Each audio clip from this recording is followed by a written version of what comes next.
श्वास में मालिक के नाम का सिमरण करते हुए हमारे जीवन में मालिक के प्रति समर्पित और प्रेम पैदा होना चाहिए।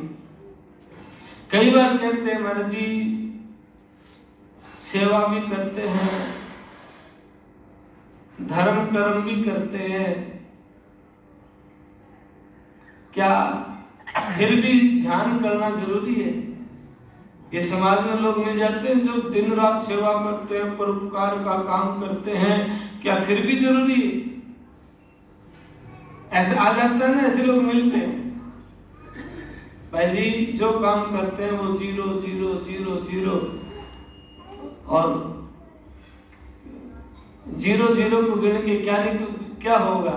0 0 0 0 + 0 + 0 + 0 क्या होगा? 0। और 4 5 0 जो लगाई है, 6 0 लगाई है, उनका भी 1 लगा दो तो उसकी वैल्यू हो जाएगी, कीमत हो जाएगी। एक नाम के बिना इस जीव का कल्याण हो नहीं सकता। नित्यानंद हरि नाम बिन कबहू मुक्त ना होए, तभी तीर्थी वेद पढ़ चले नाम बिन रोए। स्वामी नित्यानंद दयाल कहते हैं आप जप करें, तीर्थ करें, यात्रा करें, धूणों में जले, भूखा मरे, दान करें, पुण्य करें, योग करें, सारी बात ठीक है, पर नाम बिना रोता हो जाएगा। और ध्यान देना इस धरा के ऊपर प्राथमिकता सद्गुरु को दिए, संत को दिए। पलटू साहब की वाणी कहते हैं सबसे बड़े संत दूसरा नाम है, तीजे 10 अवतार तिन्हें प्रणाम है। पहले सबसे बड़े संत और दूसरा नंबर पर आता है नाम। क्यों? कैसे? संत कृपा से जीव पर दया कर देते हैं और सीधा जीव का कल्याण हो सकता है। जैसे उदाहरण गवाह है पिप्पा और रैदास का जिक्र जब आता है।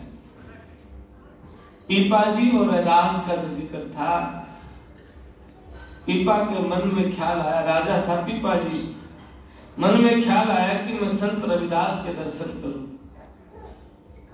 लेकिन मन में एक मान मर्यादा खड़ी थी, ये लोग क्या कहेंगे, तू राजा है और रविदास तो के पास जाता हो तो शाम का काम करता है, तो राजा है, वो क्या है, तो कितना बड़ा है। और जातिवादियां उस समय बड़ी भरी पड़ी थी, ये गंदगी भी काफी ज्यादा थी लोगों में। सदगुरु की प्यारी साध संगत जी, रविदास जी महाराज से मिलने का तड़प भी था, पर संसार में जो मान था, अहंकार खड़ा था, रोक के भी था। क्या हुआ? एक दिन सब गंगा स्नान को गए हुए थे, वहां रविदास जी अकेले हैं, महल में राजा अकेला है। ख्याल आया चलो अब देखें।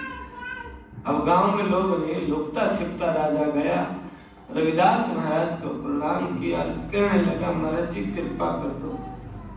रविदास महाराज ने अपने कुंड से, जिसमें चाम साफ कर रहा था, उस कुंड से पानी उठाया, कहा कि अंजलि करो, उन्होंने किया और उसमें डाल दिया।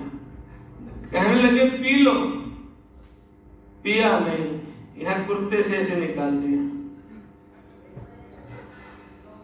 सदगुरु की प्यारी साध संगत जी, राजा घबरा गया, आज तो सब कुछ भ्रष्ट हो गया होता। चाम मुझे पिला रहे थे, पता नहीं क्या क्या मन में प्रश्न थे, और जाकर के कुर्ता निकाल के धोबी को दे दिया कि जाओ इसको धो के ला ताकि रंग साफ हो जाए। धोबी ने अपनी बेटी को दे दिया, उतरा नहीं, बताते हैं मुंह तक चूसे और रस अंदर गया। धोबी की बेटी पानी बोलने लगी, पानी बोलने लगी, शहरों रुका शोर मच गया कि धोबी की बेटी पानी बोले। सदगुरु की प्यारी साध संगत जी,